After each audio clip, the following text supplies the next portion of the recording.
Hey students, this is lesson 210. We're going to learn how to find percent change and to find the relative error in linear and nonlinear measurements. Go ahead and do the review. I'll check back with you.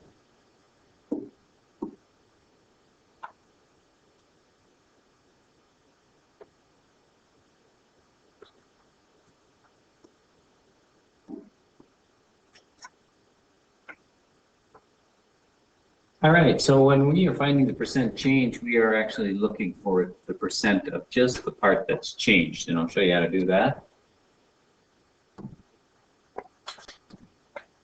So here's a little concept you can remember. The percent change is the amount of increase or decrease divided by the original amount turned into a percent. So the amount of increase, you can find that by taking the new amount minus the original amount.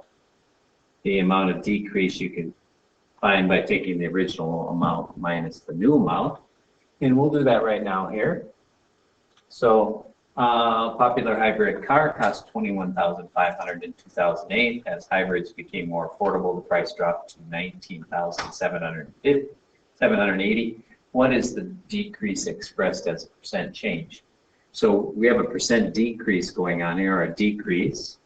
So let's find that decrease. So we're going to do 21,500 minus 19,780. That's our amount of decrease. And then we're going to compare that to the original amount, which was 21,500. That's the important part here. This bottom is always the original amount, and the top is just the absolute value of the difference between the two numbers. And so when we subtract that, we get 1,720 out of 21,500. And if I divide those two, I get 0.08, which as a percent, we need to multiply by 100, scale it up to 100 for that to be a percent, and that equals 8%. And then we should always label what it is here. In this case, it's a decrease of 8%. So the value of the cars dropped 8% in those years. All right, you try that.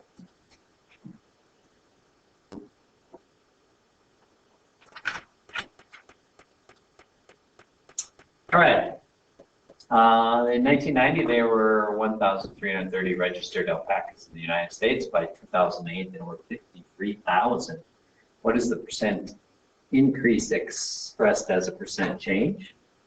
So again, we're going to use the same idea we used on the last one. This is just a huge increase. But to get the increase, we need to take the new amount and subtract the original.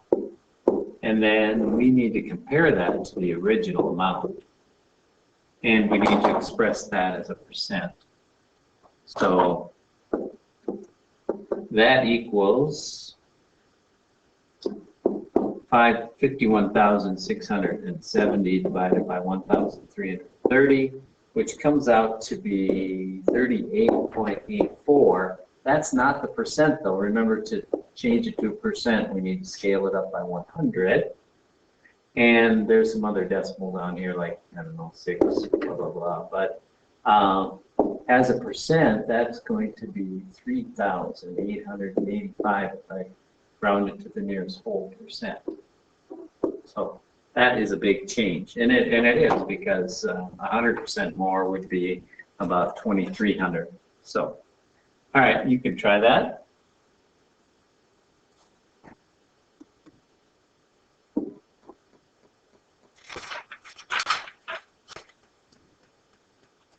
Okay, another thing we're going to do here is learn how to find the relative error. Relative error is the measured or estimated, the amount of error in the measurements divided by the actual value. And you can find that error by subtracting the measured or estimated value from the actual value and finding the absolute value of that, or just subtract the larger one from the smaller one from the larger one. And then turn that into a percent, and that's called the percent error. So it says a cube's volume is estimated to be 8 cubic centimeters. when measured, each side was 2.1 centimeters in length. What is the percent error in the estimated volume? So the person is just guessing. I think it's about 8 cubic centimeters. And so the estimated volume is 8. The actual volume after measured is going to be 2.1 cubed, which is 9.261. And the relative error then is, if we find the difference between those two numbers and divide that by the actual volume,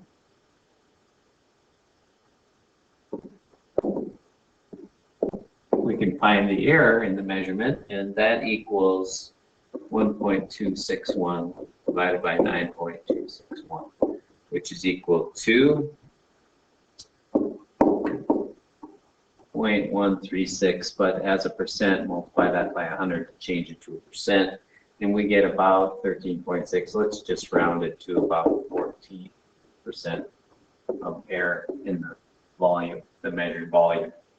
All right, I'll let you try that.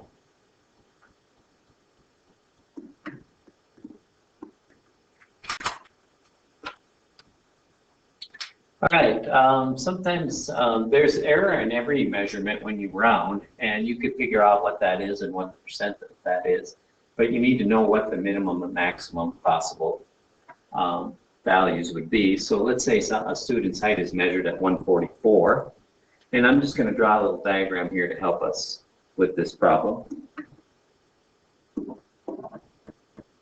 All right, so I kind of cut this off, but so this guy's his height is getting measured here, and it was rounded to 144. Now think about where the rounding would go. Anything above 143.5 would get rounded up to 144. Likewise, anything below 144.5 would get rounded down to 144. So the minimum dimension for a person measured at 144 is this number, 143.5. The maximum dimension is this number, 144.5. So every measurement, when you round it to a certain number, it has a certain amount of error built into it. And that's the idea there. So the minimum, 143.5, the maximum.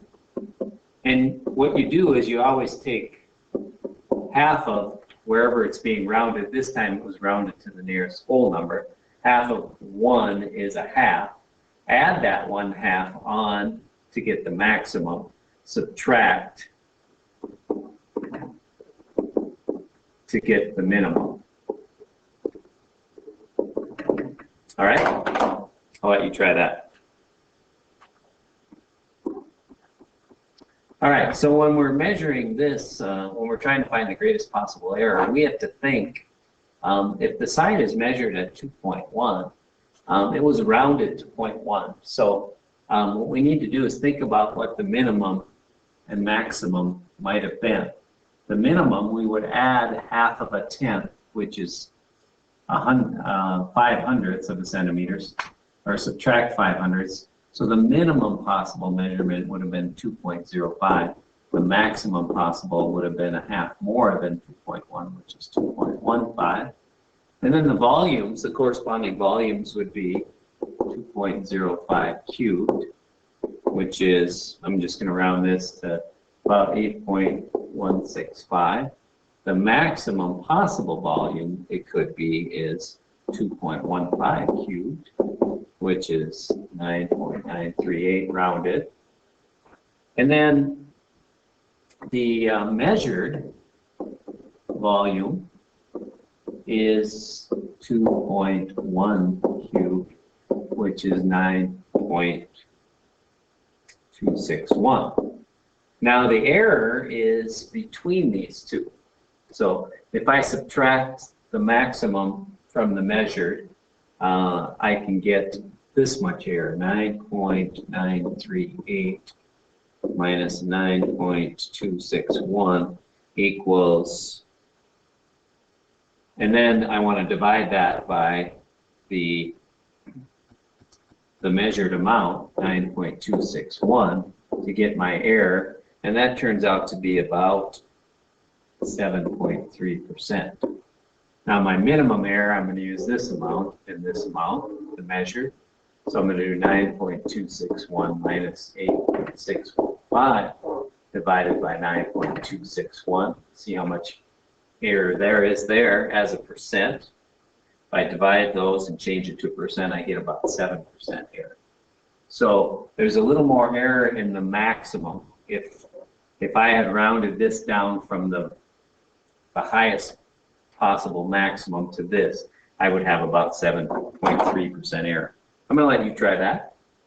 And other than that, you can do the lesson check. And after you check your answers, I'll see you the next time in class.